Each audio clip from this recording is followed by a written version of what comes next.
को मिलवा रहा हूँ। हमारे साथ जुड़ चुके हैं दो खास मेहमान, पास्टर अशोक कुमार और उनकी पत्नी दीप्ति। बहुत बहुत स्वागत है आप दोनों का। मैं एक एक करके दोनों से पहले प्रश्न पूछूंगा। अशोक जी, शुरुआत में आपसे कर रहा हूँ। देखिए, रिपोर्ट वगैरह में तो बहुत कुछ जाना आपके बारे में, मूलतः करते क्या हैं आप? सर, आपका नाम क्या है? रोहित। रोहित सर।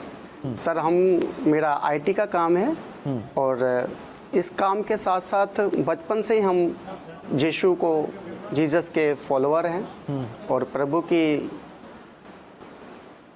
जितनी भी वचन्स हैं उन फॉलो करते हैं और उसके मुताबिक अपना जीवन आज तक हमने बचपन से लेकर अभी तक व्यतीत किया है। और ये कॉलिंग थी और 4 साल से प्रभु ने हमें चर्च और कलीसिया दी है। अच्छा। और हम प्रार्थना करते हैं और प्रभु हमारी प्रार्थना को सुनता है। अच्छा, तो बचपन से मैं अगर पूछूं कि ये बचपन से कब आप प्रार्थना में आए, क्योंकि आपके नाम से तो ऐसा लग रहा है कि आप बाद में इस धर्म के साथ जुड़े।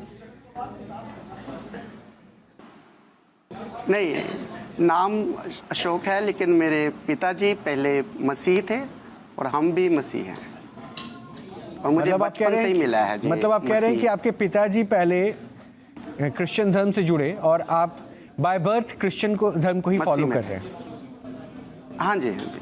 तो थोड़ा नाम में कंफ्यूजन हो गया ना, तो नाम में कंफ्यूजन क्यों क्रिएट करके रखा है? इसका नाम तो क्रिश्चियन धर्म से जुड़ा हो सकता था ताकि ज़्यादा सरल हो जाता, मैसेज ज़्यादा इजीली कन्वे हो जाता। नहीं, ऐसा नहीं है कि हमारे जैसा किसी को नाम अच्छा लगा तो रख दिया, क्योंकि सारे हम सिख धर्म वाले, क्रिश्चियन, हिंदू सब एक ही गांव में इकट्ठे रहते हैं, तो सबको एक दूसरे से प्रेम था और ऐसा ही चलता है।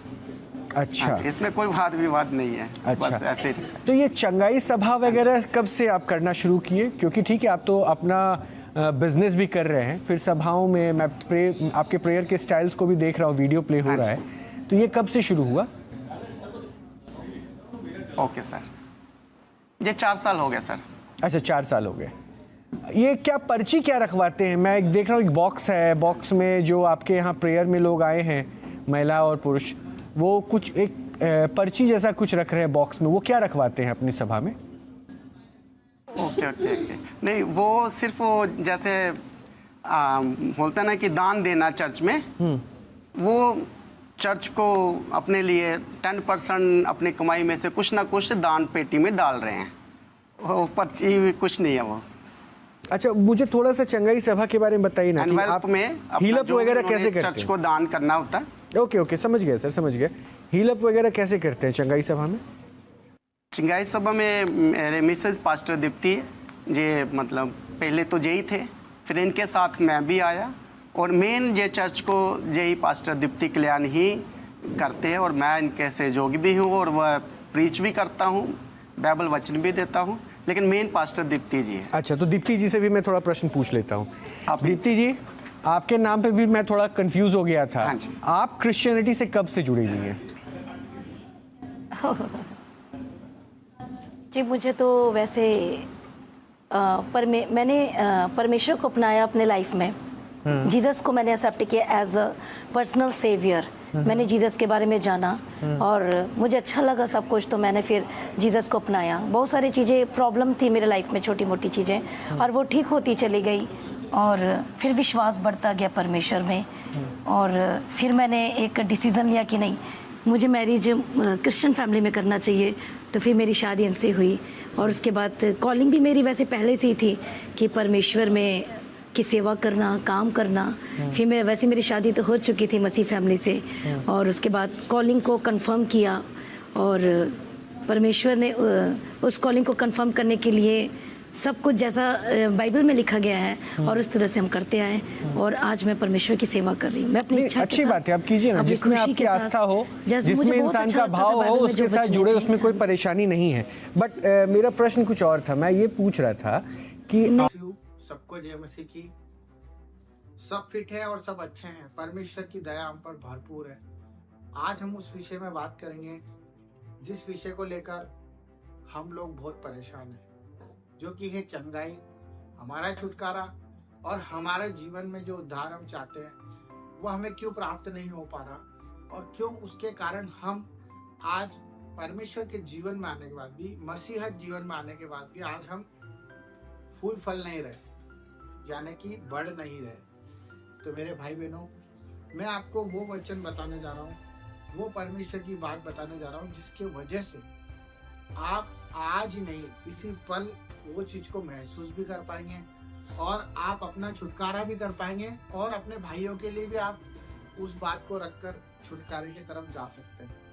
तो वो बात ये है कि जब हम परमेश्वर के जीवन में आए तो हमें सबसे पहले ये जानना है कि हम परमेश्वर के पास आए हैं कि परमेश्वर हमारे पास आया है। परमेश्वर के चुने हुए कहलाते हैं, विश्वासी कहलाते हैं, तब भी हम अपनी आशीष क्यों नहीं प्राप्त कर पा रहे?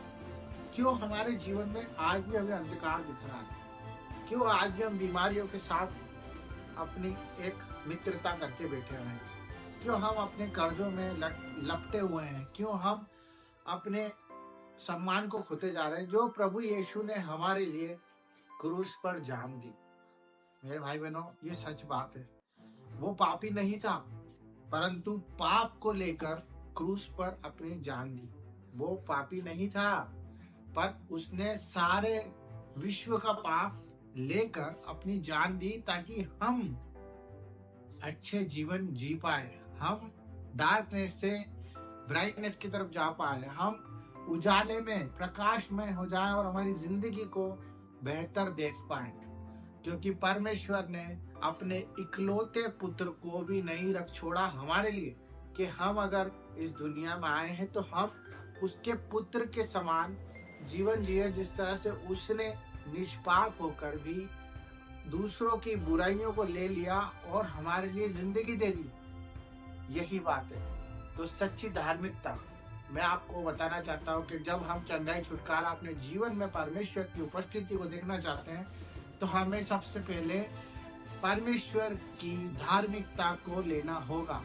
धार्मिकता ये नहीं है कि हम किसी के लिए मदद कर रहे हैं, किसी को पैसा दे रहे हैं, चैरिटी कर रहे हैं, या रेगुलर चर्च जा रहे हैं, या हम एनीवे परमेश्वर को दिखाने के लिए या किसी और को दिखाने के लिए काम कर रहे हैं। धार्मिकता वो है जो प्रभु यीशु को ग्रहण करती है, उसके उस बलिदान को यकीन करती है और विश्वास के साथ ये मानती है कि हाँ, जो उसने कलवरी के क्रूस पर लहू बहाया है वो मेरे पापों के लिए है, मेरे गुनाहों के लिए। अगर आपने ये स्वीकार कर लिया तो ये सब कुछ आपके लिए इस दुनिया में आसान हो जाएगा। आपकी सारी परेशानी, कर्ज, रोग, बीमारी आपसे दूर भाग जाएगी, क्योंकि आपने उसकी धार्मिकता को पहन लिया, क्योंकि उसने आपकी पापों को ग्रहण कर लिया। मेरे भाई बहनों, ये वो सच्ची धार्मिकता की बात है जिस पर अगर आपको आज यकीन है तो आपका उद्धार कोई नहीं छीन सकता, क्योंकि परमेश्वर का वचन कहता है कि तू उसके राज्य की और उसकी खोज कर तो ये सब चीजें भी तुझे मिल जाएगी। सारी राज्य वैभव भी तुझे मिल जाएगा, चंगाइयाँ भी मिल जाएगी और छुटकारा भी मिल जाएगा। तो परमेश्वर के इसी वचन पे आप अमल करें और आप संसार को दिखाने के लिए नहीं जिए। हमें परमेश्वर को और उसके प्रेम के लिए, हमें जो उसने हमसे पहले किया उसके लिए अपना योगदान दे और अपने दिल को उसके लिए खोल के रखे और उस पर यकीन रखे, पूरा भरोसा रखे और कमांड करे, यकीन रखे और वचनों को पढ़े और वचन आपको आजाद कर देंगे। आप बुराइयों से दूर रहे, परमेश्वर के वचन पे बने रहें और धार्मिकता की झिलम को पहन ले और उसके हथियार जो वचन है उसको पकड़कर अपनी जिंदगी के सारे बंधन तोड़ दे। सबको जय मसीह की